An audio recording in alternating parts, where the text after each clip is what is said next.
तो सॉल्यूशन को हम डिफाइन कर सकते हैं कि solution is a homogeneous mixture of two or more pure substances and the relative ratio of which can be change to certain limit.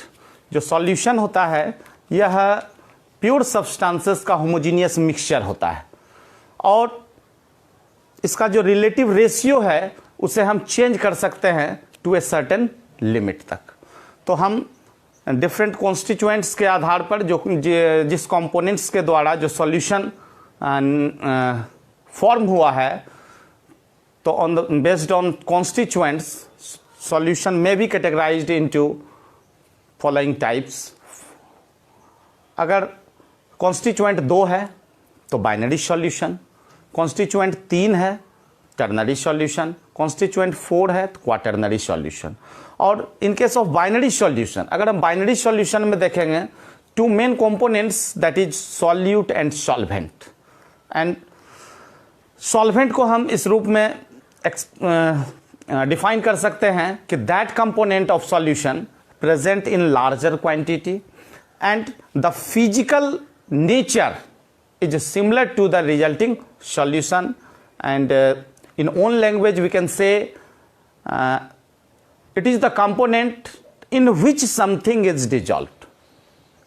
And solute, second component, present in smaller proportion in solution, and the nature, physical nature of solution may not always similar to the nature of solute. And in own language we can say solute, the substance which is to be dissolved. तो इस तरह से solution, solute और solvent को हम समझे। अब हम सॉल्यूशन को डिफाइन करेंगे। Solution,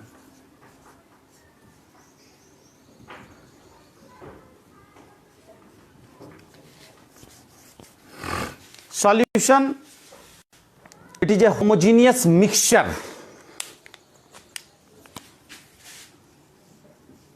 It is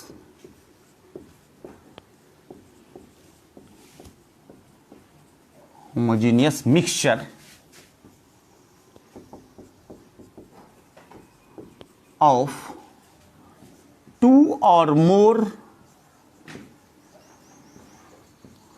pure substances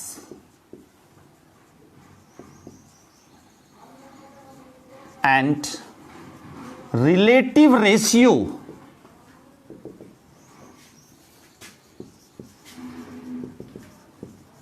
of which can be changed to a certain limit.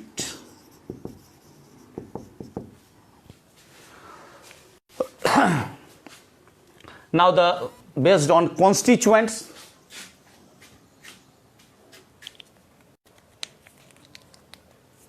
here the constituents and the solution.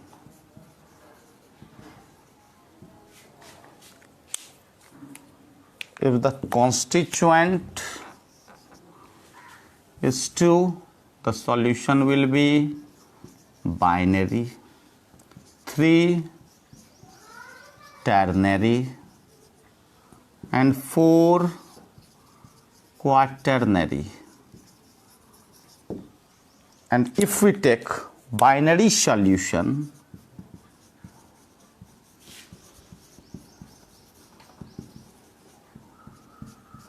in which 2 components, that is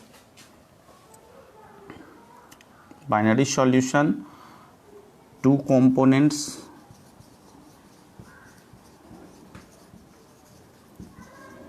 first one is solvent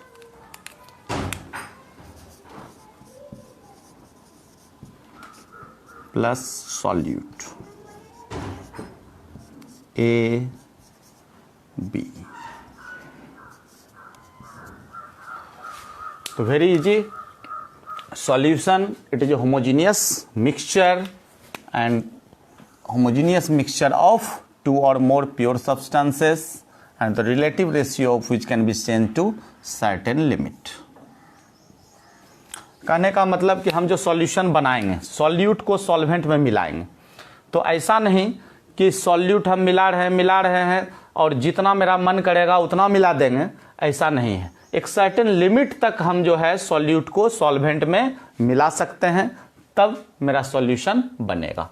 तो constituents के आधार पर हम solution को divide किए हैं। अगर 2 constituents है तो बाइनरी सॉल्यूशन, 3 है तो टर्नरी सॉल्यूशन, 4 है तो quaternary solution and so on. Binary solution में 2 मुख्य कंपोनेंट्स कौन कौन, सॉल्वेंट और solute.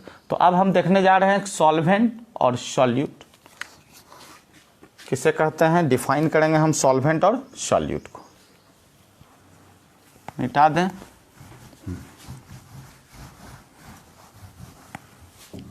solvent,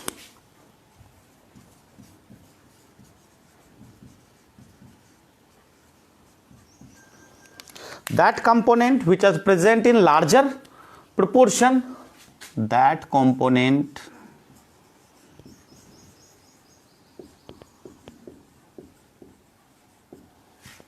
which are present in larger proportion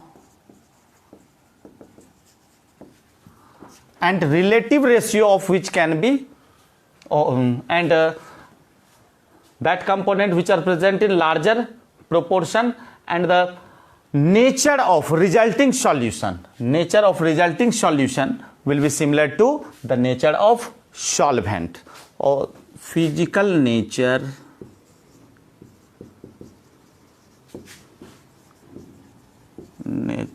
of resulting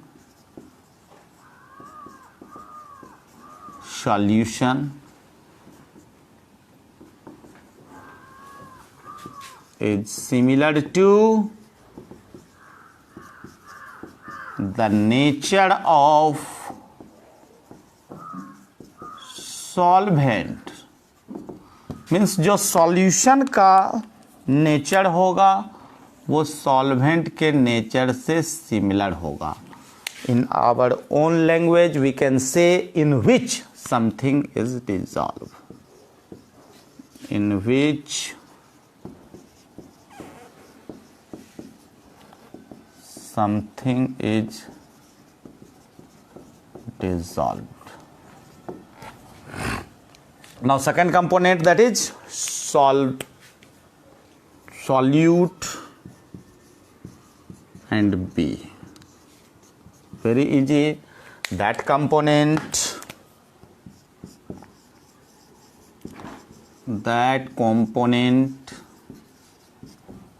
which are present in smaller proportion, smaller quantity, smaller proportion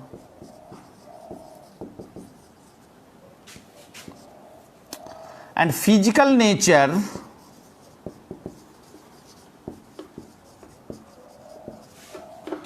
not always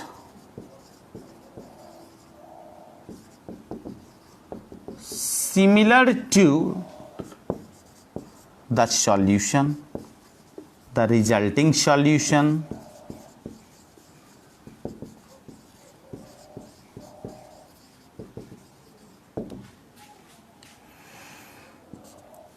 and in our own language we can say which is to be dissolved.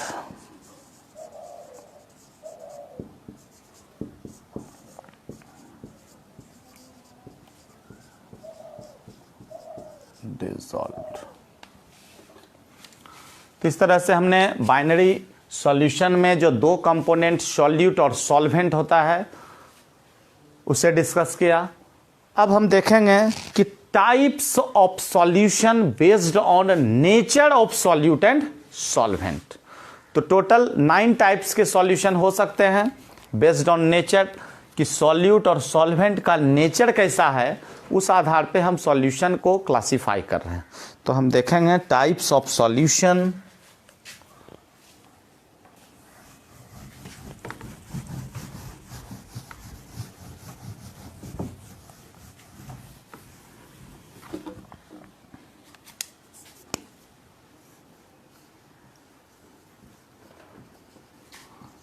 types of solution based on nature of solute and solvent.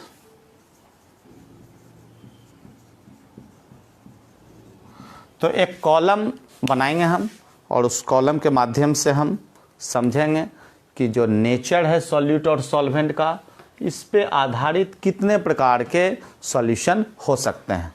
तो solution, solute, solvent. Example: solution, types of solution. First column, solute, solvent. Examples: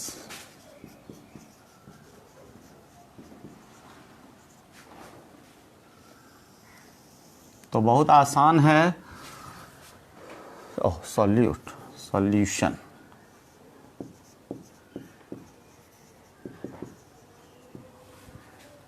तो first type का solution हम देखेंगे, that is gaseous solution. Gaseous solution.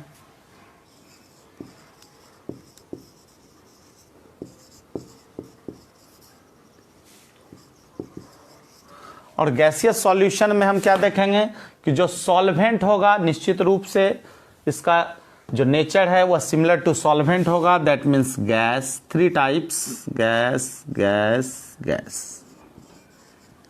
And the nature of solute will be gas, liquid, solid.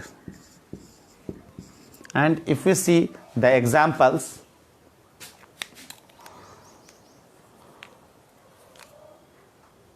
O2, O2 in nitrogen or N2, O2 in N2.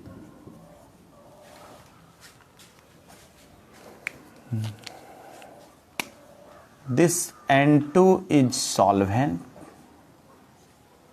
and O2 is solute. Now liquid gas. In liquid gas, CHCl3, chloroform. Chloroform is liquid in nitrogen. And solid gas, camphor in nitrogen. Camphor in nitrogen. So very easy.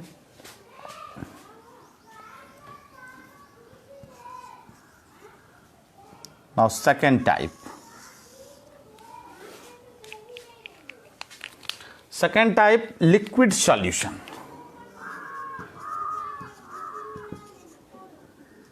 Liquid solution. So the nature of solution is similar to the solvent, that is liquid, liquid, liquid. And here gas, liquid, solid. If we see the example related to this, O2 in H2O, O2 in water, here gas is oxygen and liquid water, that is solvent. And then liquid, in case of liquid, ethanol in water. Solid liquid, glucose in water, glucose, NaCl, sugar, these all are solid and dissolve in water. Now third type,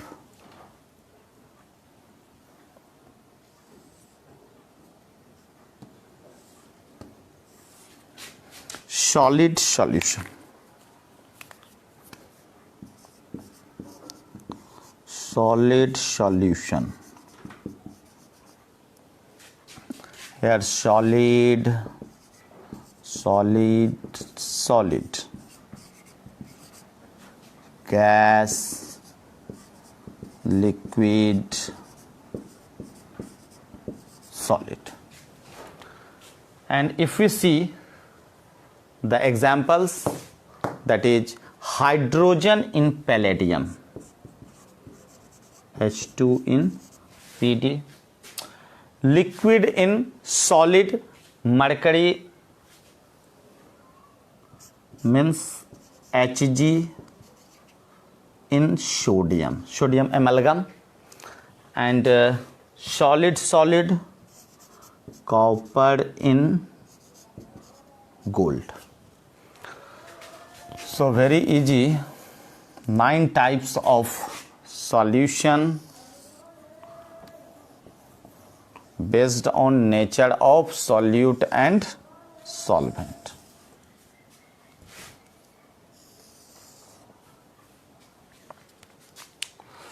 And in our syllabus, liquid solution is studied in broad.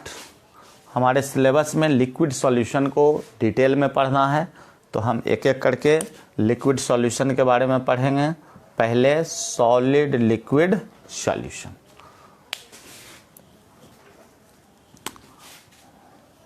बहुत ही आसान है, जिस student को याद नहीं हो रहा है, इसका एग्जाम्पल आप देखेंगे कि ये कॉमन है, नाइट्रोजन नाइट्रोजन नाइट्रोजन, यहाँ कॉमन है वाटर वाटर वाटर. इस तरह का एग्जाम्पल ही लिया गया है कि आसानी से दिमाग में रह जाए. तो हम देखेंगे solid liquid solution. Among 9 types of solution, liquid solution is studied in broad. So solid liquid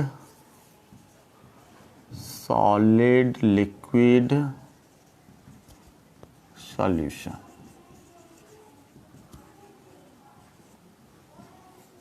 A.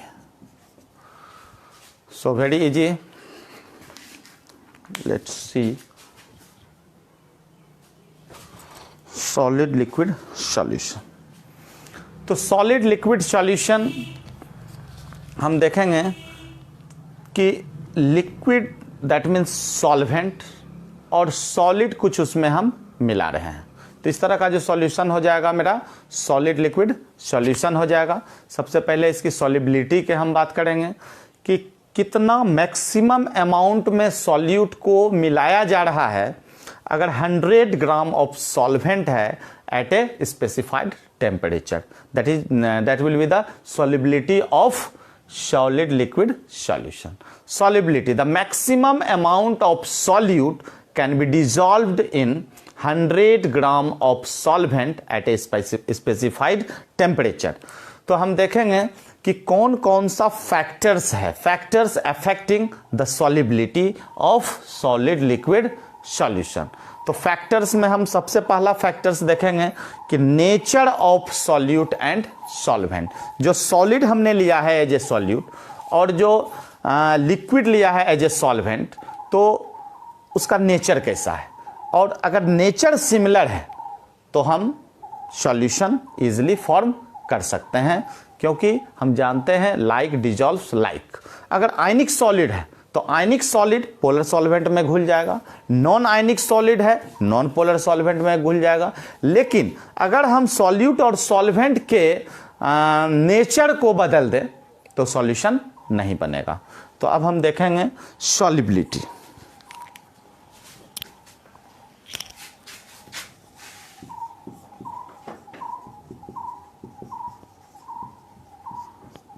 Solubility may be defined as maximum amount of solute, maximum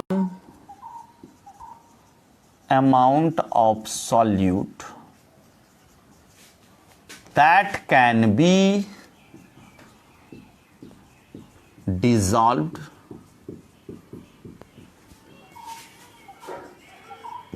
in 1 gram mole of solvent at specified temperature.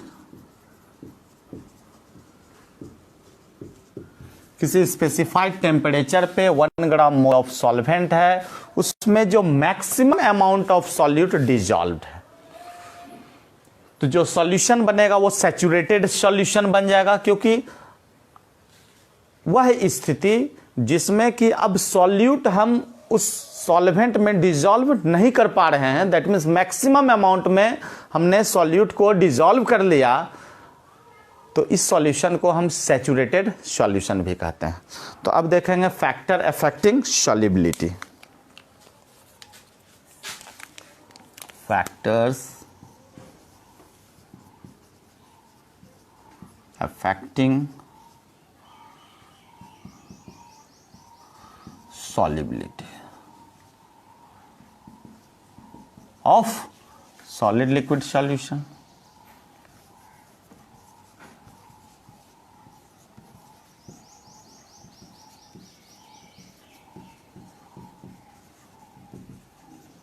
Solution.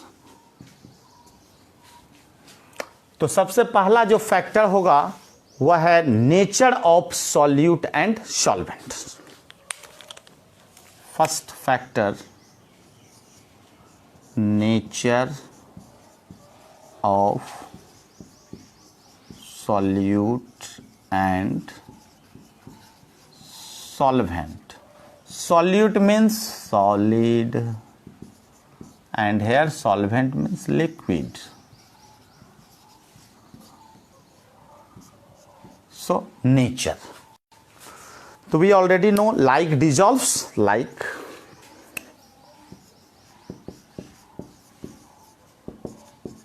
dissolves, like. तो इसी तथ्य पे अगर similar nature solute और solvent का होगा तो solution will easily form. So ionic solid dissolves in polar solvent. Ionic solid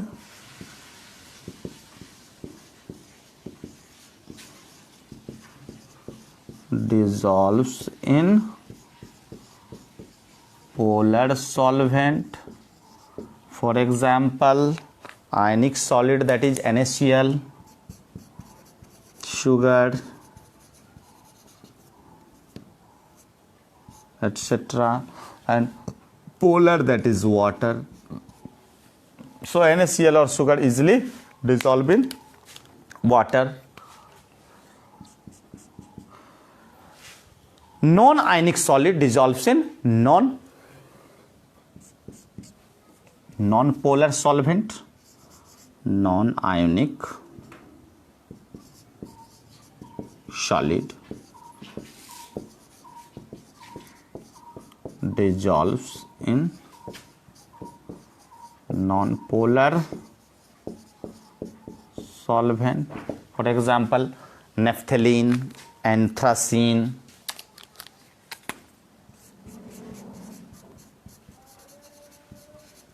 Naphthalene easily dissolve in benzene.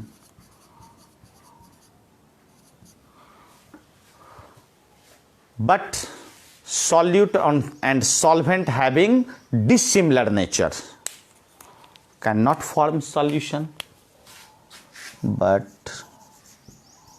solute and solvent having dissimilar nature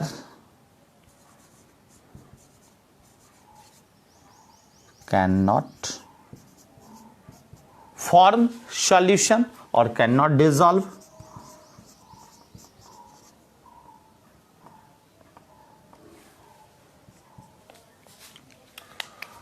तो इस तरह से ओहो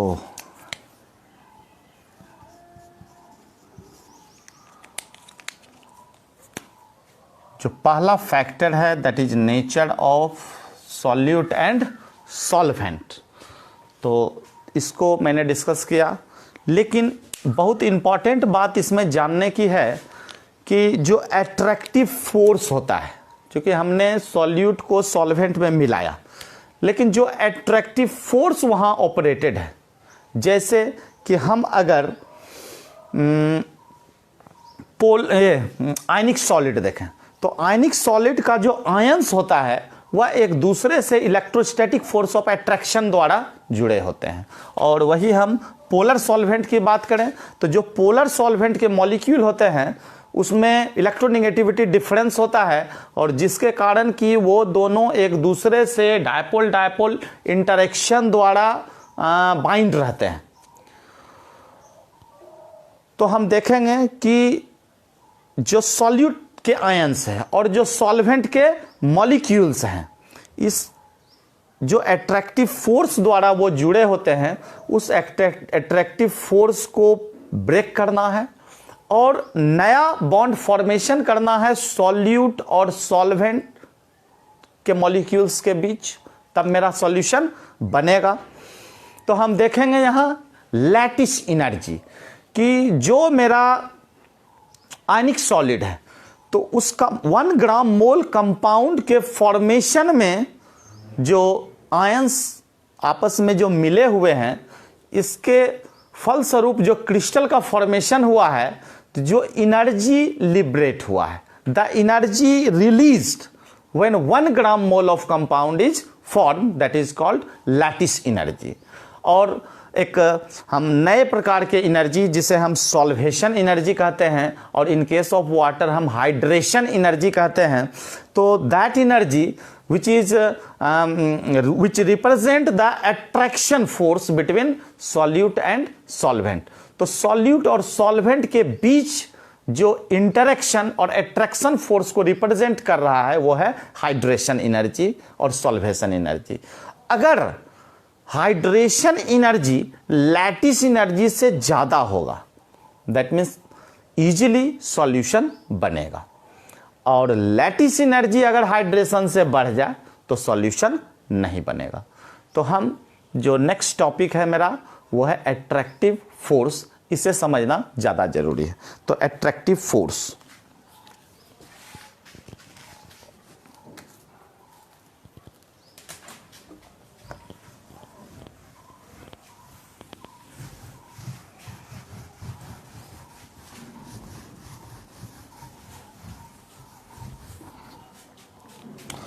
नेक्स्ट हेडिंग होगा attractive force.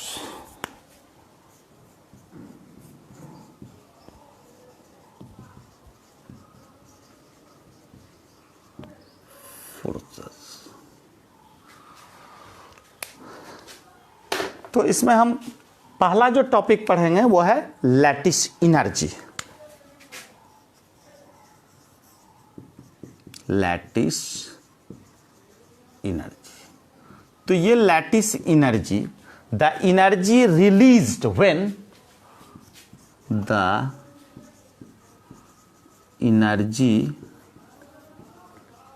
Released when 1 gram mole of compound is formed, when 1 gram mole of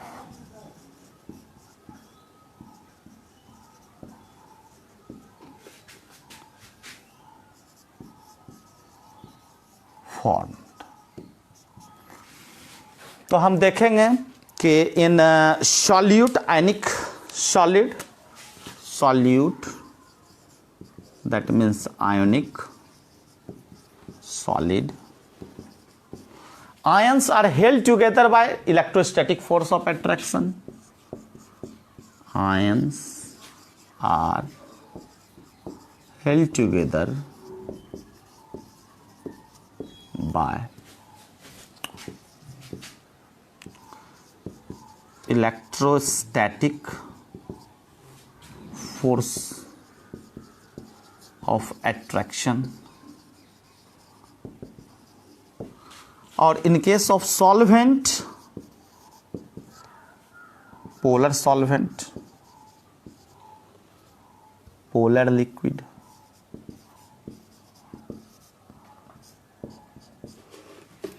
different molecules having electronegativity difference are held together by dipole-dipole interaction. तो molecules are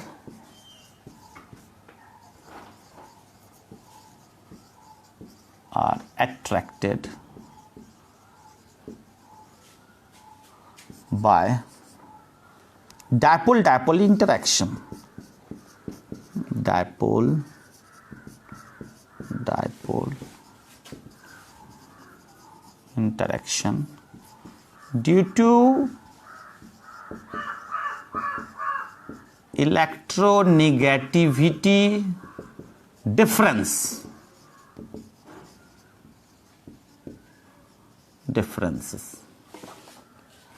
Now we see one more important types of energy, that is solvation energy. Solvation energy. Hydration energy. तो hydration energy it represent attraction between solute and solvent. Hydration energy greater than lattice energy. Solution will easily formed. But when lattice energy is greater than hydration energy, no dissolution occur. Lattice energy, and if lattice energy is greater than hydration energy,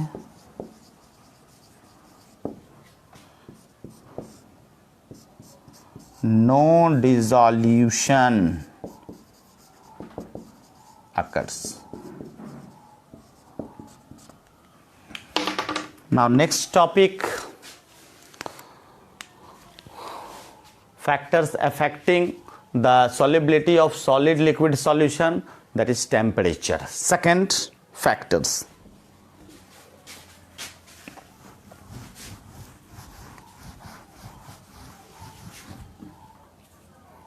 Second factor, temperature.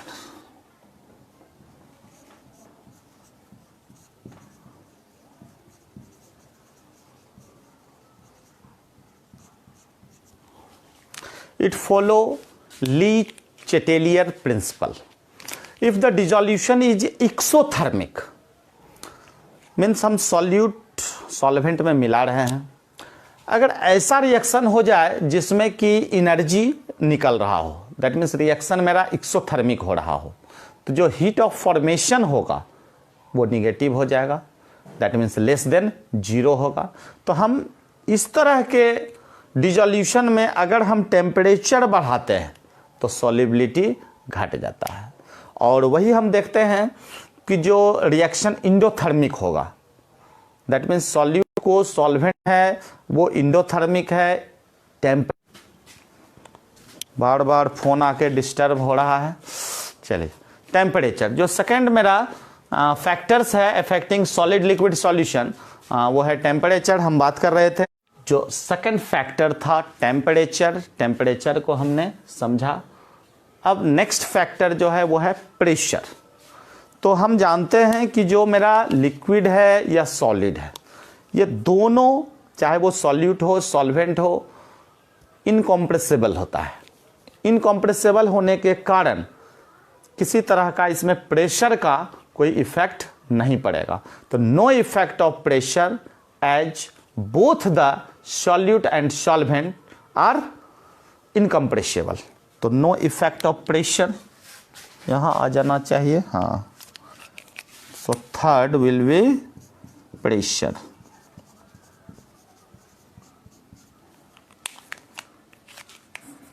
No effect of pressure because both solute and solvent, that is solid and liquid,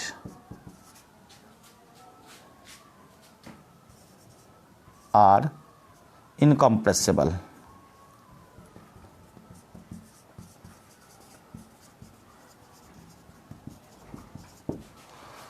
तो बहुत आसान है, हमने जो दूसरा factor है temperature को समझा और तीसरा फैक्टर प्रेशर को समझा। अब हम नेक्स्ट जो टाइप ऑफ सॉल्यूशन है वो है लिक्विड लिक्विड सॉल्यूशन। और लिक्विड लिक्विड सॉल्यूशन वह भी जो लाइक डिजॉल्व लाइक हम लोग जानते हैं, उस आधार पर यहाँ भी हम देखेंगे कि अगर जो लिक्विड होगा सिमिलर नेचर का होगा या सिमिलर होमोलोगस सीरीज से वो बिलोंग करता होगा तो आसानी से वह मिसिबल होगा। और अगर दोनों के बीच जो अट्रैक्शन फोर्स होगा, जो लिक्विड मॉलिक्यूल्स है, लिक्विड मॉलिक्यूल्स के बीच जो अट्रैक्शन होता है, अगर एक लिक्विड का अट्रैक्शन दूसरे लिक्विड के मॉलिक्यूल के अट्रैक्शन से अगर ज़्यादा होगा या कम होगा तो वह इजीली डिसॉल्व एक दूसरे में नहीं करेगा, और जो डिफरेंट नेचर का लिक्विड होगा वह एक दूसरे में नहीं घुलेगा। तो इस आधार पर हम लिक्विड लिक्विड सॉल्यूशन को 3 टाइप्स में कैटेगराइज कर सकते हैं। तो हम नया topic, that is liquid liquid solution.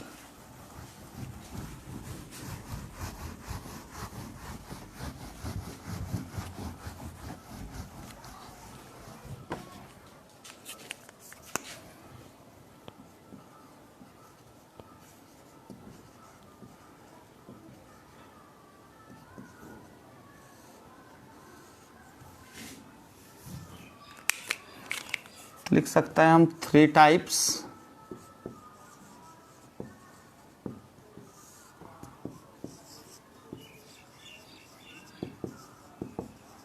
Miscible liquid, सीधे miscible. Miscible means both the liquid have similar nature. If both have similar nature and belongs to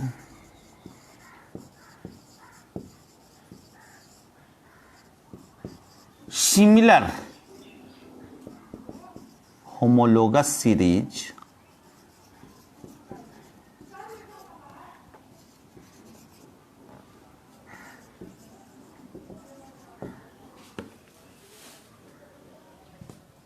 it will form miscible liquid. For example, we see alcohol plus water.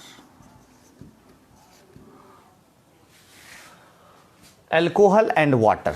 Alcohol and water both are polar nature. Benzene, toluene.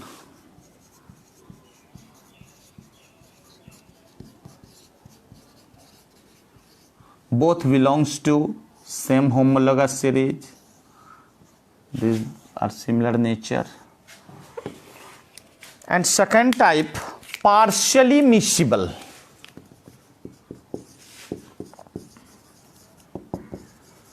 Partially miscible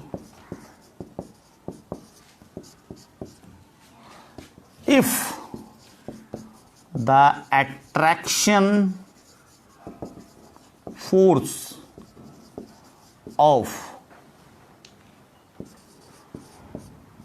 molecules of liquid of one liquid is greater than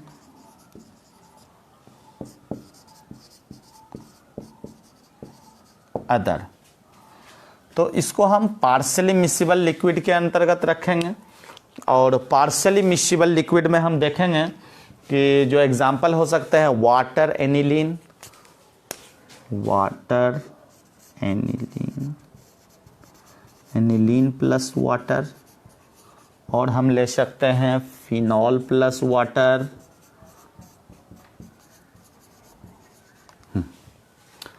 and last type that is immiscible,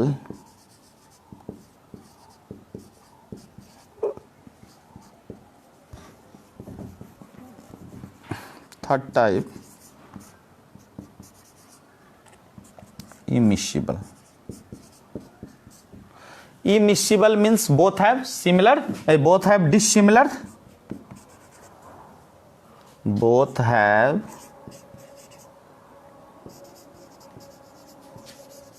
dissimilar nature.